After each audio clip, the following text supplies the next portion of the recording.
আসন্ন ত্রয়োদশ জাতীয় নির্বাচনকে সামনে রেখে জোর প্রচারণা চালাচ্ছে বাংলাদেশ জামায়াত ইসলামী, দিচ্ছে নানা প্রতিশ্রুতি, অঙ্গীকার করছে স্বনির্ভর বাংলাদেশ করার। কিন্তু প্রশ্ন হলো, নির্বাচনে জিতলে জামায়াতের হাতে কেমন হবে আগামীর বাংলাদেশ? বিস্তারিত জাকারিয়া খানের প্রতিবেদনে। স্বৈরশাসকের সামনে আর মাথা নত করব না। আমরা একটি দুর্নীতি দুঃশাসন মুক্ত মানবিক বাংলাদেশ চাই। শিক্ষা শেষে আমরা আমাদের হাতে কাজ চাই। ঘনিয়ে আসছে ত্রয়োদশ জাতীয় সংসদ নির্বাচন। অন্তর্বর্তী সরকারের ঘোষণা অনুযায়ী আগামী বছরের ফেব্রুয়ারিতে অনুষ্ঠিত হবে ভোটযুদ্ধ। আর এই নির্বাচনের প্রস্তুতিতে ব্যস্ত রাজনৈতিক দলগুলো। জুলাই সনদ বাস্তবায়নে গণভোটের আন্দোলনে থাকলেও জাতীয় নির্বাচনী প্রচারণায় সবথেকে বেশি সরব বাংলাদেশ জামায়াত ইসলামী। সমাবেশ, বৈঠক ও শোডাউনে ব্যস্ত সময় কাটাচ্ছে তারা, দিচ্ছে নানা প্রতিশ্রুতি, অঙ্গীকার করছে স্বনির্ভর বাংলাদেশ গড়ার। আসন্ন নির্বাচন উপলক্ষে সবচেয়ে আগে প্রার্থী ঘোষণা করেছে জামায়াত ইসলামী। এছাড়াও সমমনা আরও 7টি দলের সঙ্গে আসন সমঝোতার ক্ষেত্রেও তারা বেশ সক্রিয়। ইসলামী রাষ্ট্র সমাজ ব্যবস্থা প্রতিষ্ঠার অঙ্গীকারও রয়েছে তাদের নির্বাচনী প্রতিশ্রুতিতে।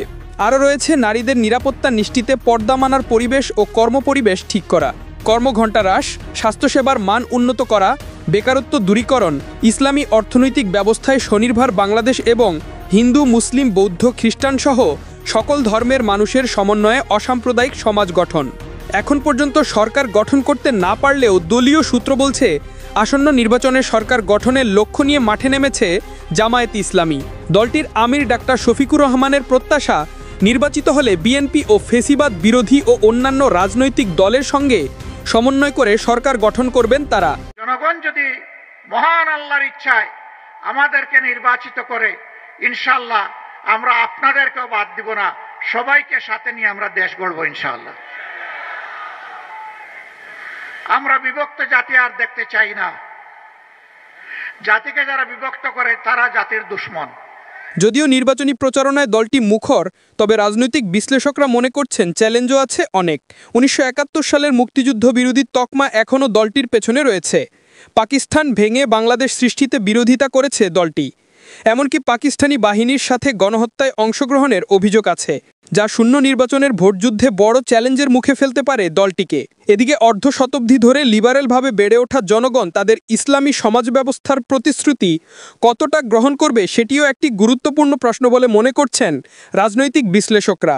শেখ হাসিনার দীর্ঘ শাসনামলের দমনপীড়নে অন্যান্য বিরোধী দলগুলোর মতো কোণঠাসা ছিল জামায়াত ইসলামী। শীর্ষ নেতৃত্বদের মানবতা বিরোধী অপরাধের মামলায় ফাঁসি দেয় তৎকালীন আন্তর্জাতিক অপরাধ ট্রাইব্যুনাল। যদিও দলটির অভিযোগ, রাজনৈতিক প্রতিহিংসার জোরে শীর্ষ নেতাদের হত্যা করা হয়েছে। এদিকে নানা বাধা পেরিয়ে বর্তমান সময়ে আওয়ামী লীগের পতনের পর অন্যান্য দলের মতো রাজনীতির মাঠে সক্রিয় হয়েছে জামায়াত ইসলামী। এখন দেখার বিষয়, আসন্ন নির্বাচনে জনগণের কতটা সমর্থন পায় দলটি। জাকারিয়া খান, নিউজ ভিএনএন।